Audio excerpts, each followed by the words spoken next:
नमस्कार दोस्तों, मैं हूं कुमार सर। मैं पीसीएस से सिलेक्टेड हूं। यूपी एग्जाम चैनल पर आपका स्वागत है। आज हम देखेंगे प्रशासनिक शब्दावलियों को जो आरओ मेंस के अंदर आती है।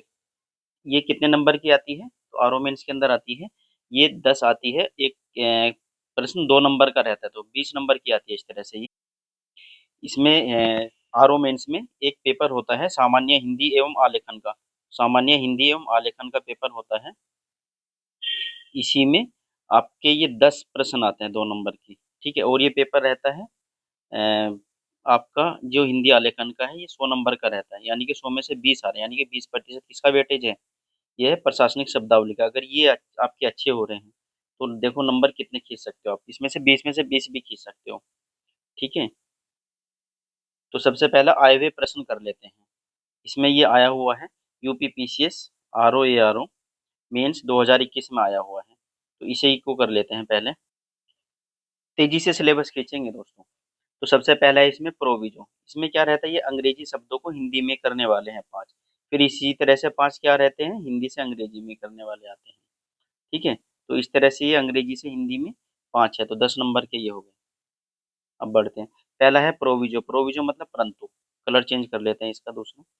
तो प्रोविजो परंतुक है। बाइलो उपविधि या कानून है।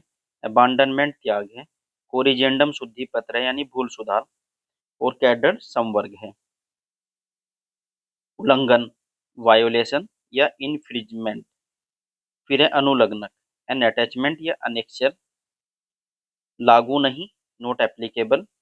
विधानकारी संधि लेजिस्लेटिव ट्रीटी। प्रत्युत्तर रीजॉइंडर। प्रत्युत्तर क्या है? रीजॉइंडर।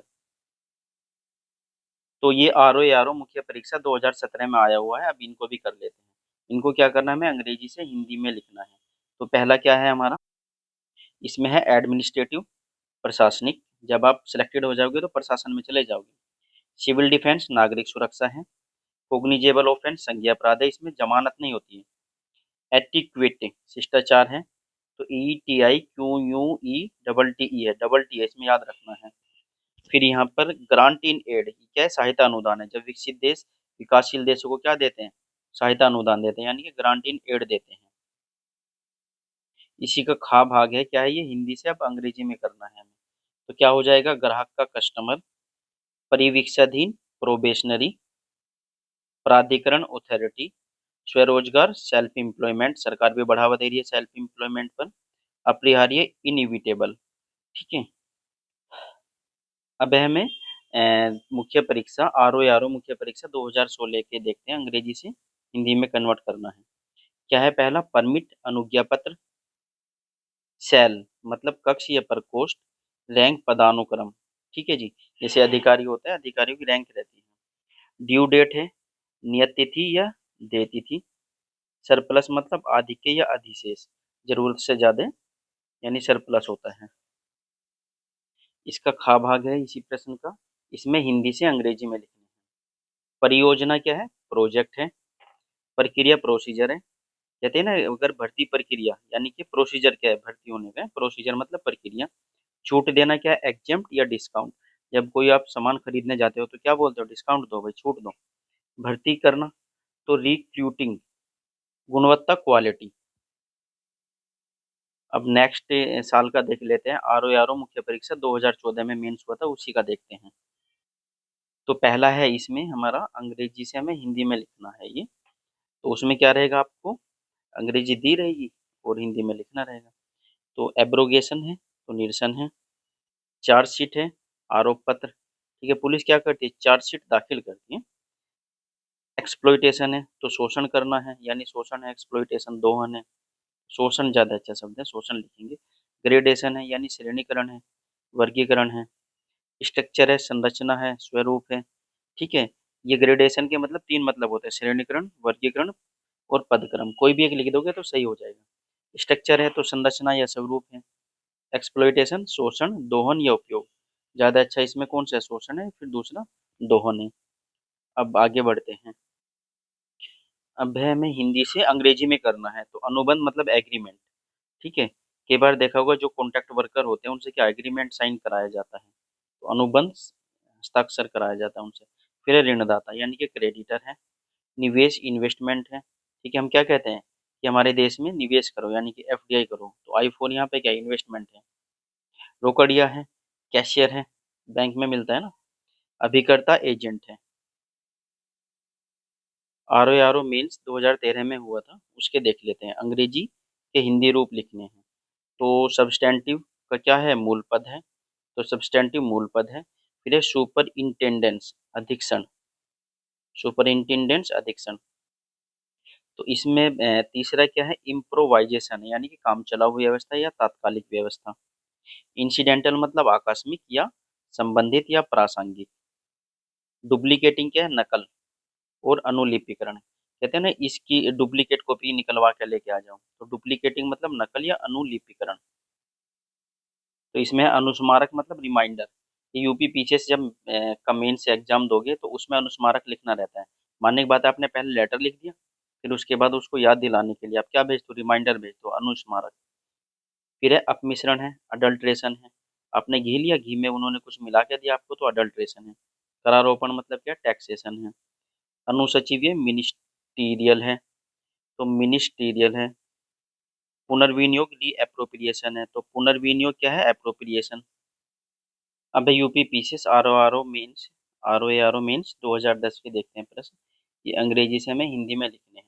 तो एडवर्स मतलब प्रतिकूल या विपरीत। कहते हैं ना एडवर्स परिस्थिति, एडवर्स सिचुएशन में फंसा हुआ हूँ, यानी कि एडवर्स मतलब प्रतिकूल या विपरीत परिस्थिति। सेंसस मतलब जनगणना, जैसे जनगणना होगी अभी। फिर लिटरेसी मतलब साक्षरता। प्रेफरेंस मतलब वरीयता या प्राथमिकता। जब आप किसी भी इस बार आर ओ मेंस का फॉर्म भरा होगा आपने, ठीक है, तो आपने प्रेफरेंस दी होगी। तो सचिवालय दी है या यूपी पीसीएस यानी इलाहाबाद लोक सेवा आयोग भरी होगी, फिर राजस्व परिषद, इस तरह से। तो वरीयता यानी प्राथमिकता, प्रेफरेंस मतलब। हमारा है फिर अप टू डेट मतलब अद्यतन या अद्यावधिक। हमें नोट्स कैसे रखने चाहिए अपने, अप टू डेट रखने चाहिए। जैसे मेरे नोट्स रहते हैं, मैं अप टू डेट रखता हूँ नोट्स को। अगर कोई भी करंट में इवेंट होती है वहाँ पे जाके अपडेट कर देता हूँ। अनुदेश, अनुदेश मतलब इंस्ट्रक्शन होता है। एक मुश्त मतलब लमसम, कहते हैं ना एक मुश्त राशि बताओ।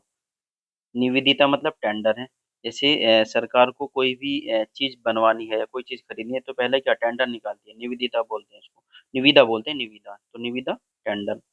फिर है रात्रि भोज, डिनर। रियायत कंसेशन या रिबेट, ठीक है, तो ये रियायत है। फिर है आर ओ मील्स 2010 का देखते हैं। इसमें अंग्रेजी से हमें हिंदी में लिखना है। तो मिनिस्टीरियल अनुसचिव यानी मंत्रालय संबंधी, ये रिपीट हो चुका है, तो इसमें रिपीट भी होते हैं। फिर है इंडेमनिटी बॉन्ड यानी क्षतिपूर्ति बंद पत्र है। बेनिफिशियरी हितकारी या लाभार्थी, ठीक है। जैसे राशन कार्ड बनते हैं, जो राशन कार्ड बनाने के लिए एलिजिबल है उनको क्या बोलते हैं कि वो राशन कार्ड के बेनिफिशियरी है, जो राशन का लाभ ले रहे हैं, जिन्होंने राशन कार्ड बना लिया है, तो बेनिफिशियरी है। पावर ऑफ अटर्नी क्या रहता है, मुख्तारनामा या मुख्तारी अधिकारी।